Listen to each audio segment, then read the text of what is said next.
وجع الأسنان خلاني أفهم سر من أسرار النجاح في البرازيل.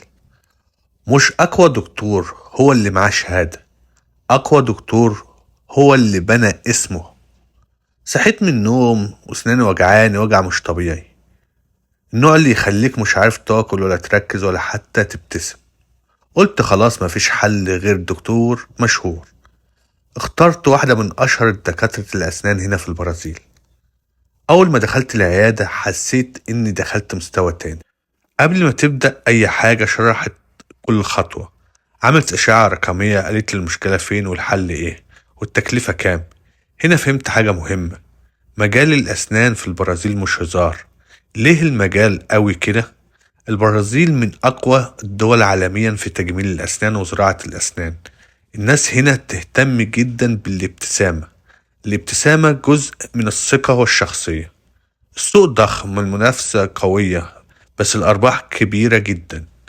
جلسة بسيطة ممكن تكون بسعر محترم، تقويم أو زراعة أرقام كبيرة. عيادة شغالة صح ممكن تدخل مبالغ عالية جدا شهريا، لكن مش أي حد ينجح. طيب والدكاترة العرب؟ السؤال اللي دايما بتسأل، هل الدكتور العربي يقدر يشتغل هنا؟ الإجابة لكن بعد معركة. لازم تعديل شهادة، لازم امتحان معادلة، لازم لغة برتغالية قوية، جامعات قوية، تبقى ضامن الجهات اللي بيتم فيها إجراءات المعادلة. الموضوع مش ورق وخلاص، لازم تثبت إنك كفء فعلا. في ناس كتير بدأت من الصفر وعدلت ونجحت. الفرق بين اللي بينجح واللي بيفشل. وأنا قاعد على الكرسي بفكر، الدكتور ده ليه الناس مستنياه دور عندها؟ أنا قعدت أكتر من 30 يوم عشان أروح عندها، مش عشان معاها شهادة وبس، لأ، لكن لأنها بنت اسم. تعامل راقي، مواعيد مظبوطة، شغل نظيف، متابعة بعد العلاج، تسويق ذكي، تقييمات قوية. في البرازيل السمعة كل حاجة. ممكن تكون أشطر دكتور في بلدك، بس هنا تبدأ من جديد.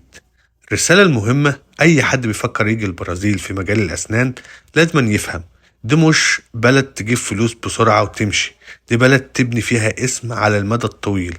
لو ناوي تتعب وتتعلم اللغة، تدخل امتحانات، تشتغل على نفسك، هتوصل. لو جاي تدور على طريق سهل مش هتكمل. وجع السن راح، لكن الفكرة فضلت في دماغي. النجاح هنا مش صدفة، النجاح هنا شغل وصبر وسمعة. سواء كنت دكتور أسنان أو صاحب شركة أو أي مجال، انت جاي البرازيل تعمل ايه؟ تجرب حظك ولا تبني اسم يعيش سنين؟ عالم السفر، ثقة، أمان، شفافية. بنقدم ملفك للسفارة، إرسال دعوات سياحية وتجارية، استقبال في المطار.